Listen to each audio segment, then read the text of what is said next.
elderberry cough syrup, fresh cherry bark, foraged from a branch on 420.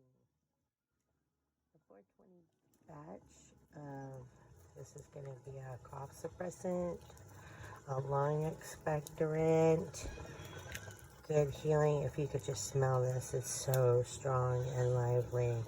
It's amazing. So, yes, it will be amazing.